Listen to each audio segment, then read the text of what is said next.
Welcome to Jeff Outdoors. We are currently indoors.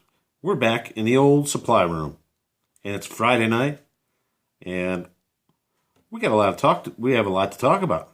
So, first off, thank you for tuning in. Number one, would love to see you hit that thumbs up. After you've had a chance to watch. Thumbs up would be good. Subscribe would be even better. But, I got some stuff to talk about, so hang in there for a second. So, first up on the agenda, we are here in Ohio, and our attention is currently on the upcoming winter storms.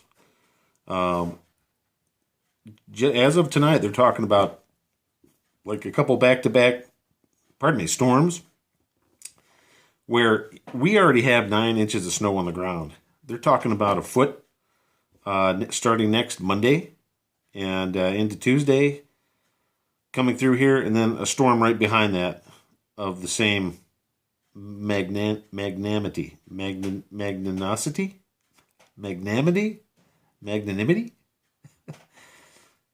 I'll have to look that word up again. I've used it before. Trust me. I'm not dumb. I got straight A's in English in college. So a little tidbit about me. Huh? I'm not always uptight about that stuff. So I like to kick back and, yada yada. But anyways, the storms are coming and we're paying attention. And if you didn't see my last video, I just installed a little home weather system. So what we have is the capability of tracking the weather. We got wind speed down here. As you can see, it's only 1. There's really not much wind going on. Top wind this week was 6 miles an hour, so nothing crazy. But the winter storms are coming. We're going to be watching that pretty close. And this February has been extremely active. Well, we've been pretty active since Christmas Eve. Christmas Eve, we got a big we had a snowstorm. I got snowed in at my sister's for Christmas Eve. Didn't make it home. Spent Christmas Day over there in the morning. There was 10 inches of snow on the ground. The roads were completely impassable. So we had that.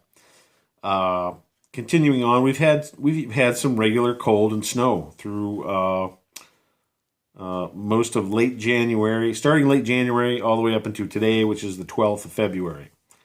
And now we have back-to-back snowstorms being forecast, so it's going to be pretty exciting here the next week at least. So we're watching that. I have about this.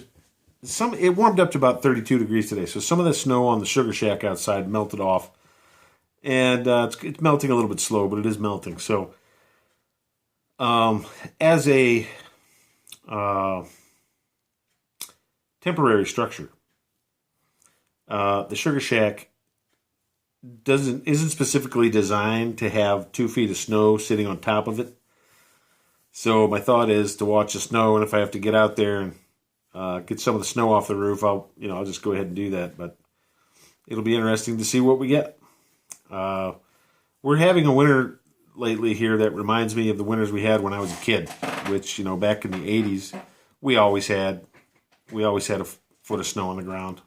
Always. Always out plowing the driveway. That's just how it was. Foot of snow on the roof of the house. Every winter growing up. Piles of snow. For the past 10 years, though, we haven't really had much. We've had a couple of big 15-incher dumps of snow. We've had minus 55-degree wind chill with the polar vortex, which would have been just back in 2015. Something like that. So just 5-6 years ago, that hit. And the minus 55, you go out in the middle of the day. If you're at work in the morning, you go out in the middle of the day and start your car to make sure your car is not frozen at minus 55 wind chill Fahrenheit. That's cold. So we had that. So we've had our extremes, but the snow amounts have been extremely low. If you average it out over the past 10 years. It's nice to see the snow come back this year. It makes for a nice landscape. We live back in here in the woods, and we have a couple of lakes back here that just looks really nice once the snow's down, and makes for a nice winter and a nice view out the back of the house. So that's what we like. So, going to be exciting. We'll see what happens. If we get some big snows, I'll take some video and show you what's going on. So that's it. So, Friday night, hanging out here at home, at the desk in the supply room. Maple season is being put off longer and longer because of the winter weather. Just keeps stretching out. The snow keeps coming. I checked one of the buckets today, my test bucket. I checked my test bucket. I've only got one bucket out. It's a test bucket. And frozen. It's frozen. So not going to worry about that too much in the upcoming week with all this stuff going on with the weather.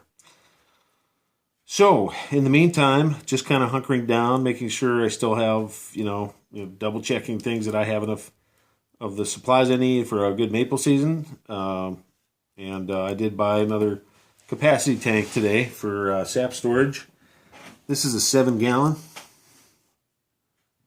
aquatainer. And these are made in Canada, I believe in Winnipeg, Manitoba. Yep, this is a 7-gallon, so it's got the nozzle on there. But what these are good for is if you're tapping trees off your property. Say you asked your neighbor up the road, or you got some family members up the road, that you're tapping a few of their trees, and you want to bring the sap back to your house for the boil process. You don't want to just use a 5-gallon bucket, because those don't have spill-proof lids. These have a rubber seal gasket right there underneath that, and this valve closes off, and you can throw this in your car. You can throw that in your car and take it home and start the boil process. So that's kind of nice about those. So I would recommend those for sap transportation on a small level. So that's that. So a little bit of news. News. A little bit of an incident. I don't know if I would call it an incident. I had an experience this week. I had escorted my mom to a store, helping her to run an errand. This is actually pretty mind-blowing. It had me a little bit uptight for a couple of days, but this was a few days ago. Walked into a store, had escorted my mom. Actually snowing outside. The roads were actually kind of bad a few nights ago, and we probably shouldn't have been out. We should have just stayed home, but we went out about 15 minutes up the road. About 20 minutes up the road. And walked in the store. It was snowing. I'm escorting my mom through the snow so she doesn't slip, And we walk into the store, we're kind of talking as we walk in. We're in there for about 5 minutes and started going up and down a couple of aisles. The store is kind of sectioned off, so you have aisles up front, aisles in the back, and there's like one main aisle that goes through the middle of the store that people walk up and down, and then they can go down this aisle or that aisle. So I had just kind of gone down there, and there was a gentleman kind of walked past me, and he had a mask on, a blue mask. I'll get to that in a second. And I kind of looked at him, and he kind of looked at me real quick, and, didn't think anything of it. I walked up the automotive aisle. This isn't like a big store. It's a fairly small store. It's kind of a catch-all drugstore type place. And so I walked up the automotive aisle, and this guy, unbeknownst to me, had kind of walked up in the aisle. I kind of saw him walk, but I didn't see which aisle he went in. But he had walked into the aisle just on the other side of the merchandise shelving. So he's on the other side, and I was in over here, and I'm standing there for a second looking at the automotive stuff, and you can hear just about everything in the store. And there were a couple girls in the aisle working, and he had walked up. He had walked up to them and said, "This is what I overheard." He said, "There's some guy walking around without a mask on. You should get somebody to go and throw him out of here, throw him out of the store." And I overheard that, and I was like, "Holy crap!" And then I go, "Oh, I didn't have my mask on." I was in the store maybe 5 minutes, maybe. I had my COVID mask. I had my mask in my pocket, and I was just like, "Oh, I wonder if he's talking about me," because I was like, "Oh, I forgot my mask." I put my mask on real quick. I'm like, "Oh, okay." And then, like, just like that, it hit me. He was talking about me, and I put my mask on, and then I kind of walked over around the end of the aisle to look down to see if he was still standing there talking to those girls who were working, stacking shelves. Because I was going to say something to him. like, hey, man, you could have just, like, said, "Hey, man, you could have said something to me like, hey, did you forget your mask? The store has masks if you need one, man." You know, something like that. Just be cool about it, right? No, he went down the aisle, told the workers that there's some guy over there who doesn't have his mask on walking around the store, so you should get somebody to throw him out of here. And the girl said to him, "Sir, we don't throw people out of the store. If he needs a mask, we can get him one." Well, when I walked around the side, he wasn't by those girls anymore. He had walked up to the front desk of the store, complained. The front desk people then went over the loudspeaker and put out a mask reminder. But then the guy called the cops. The guy called the cops. I put my mask on, and he never really pointed me out to anybody. And I went up and got in line to check out. Me and my mom were standing there checking out. We're just in the checkout process, talking to the guy, ringing up everything. Cop comes walking in the store and goes over and talks to one of the workers, and he goes back into the aisles to look and see what's going on. I could not believe it. I could not believe it. The sad part is the man that I know who it was who complained. The guy was wearing a blue Biden mask on his face. And, you know, I don't really know what's going on with that group, your group. If you're watching this, if you're part of that group, don't subscribe to my channel. I don't need that crap. I couldn't believe it. I sat here, I came home, and I couldn't believe it. Absolutely dumbfounded about what had happened. This was just a few nights ago. So I told a couple of friends of mine and, you know, family members, like, you wouldn't believe what just happened. But it was, you know, if anything, you know, the guy made himself look like a real jackass.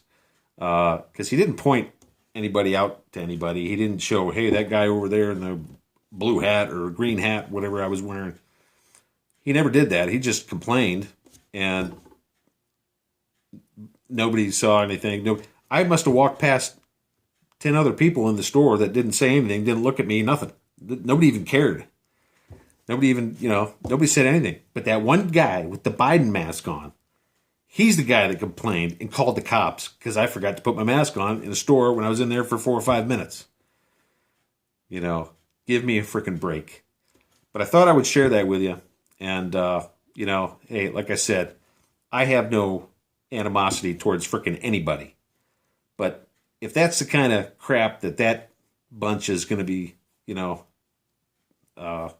shoving out there, yeah, I just don't want to have anything to do with those kinds of people. I hope you're not that kind of person that would call the cops because somebody forgot their freaking mask in the store. So, if you are, I feel bad for you.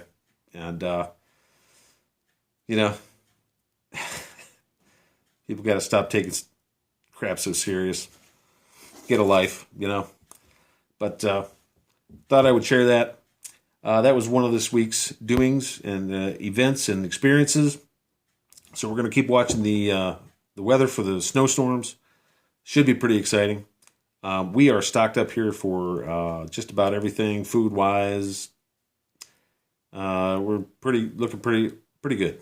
So, going to cut this. It's been about 16 minutes. So, thanks for tuning in. If you got any questions on maple syrup, maple sap boiling, let me know. Always ready to talk about making maple syrup. And once we get boiling, I don't know. We're going to see what this weather's going to do. I'll be posting some videos. So, see you next time. Don't forget, thumbs up, giddy up. Until next video. Thanks for watching.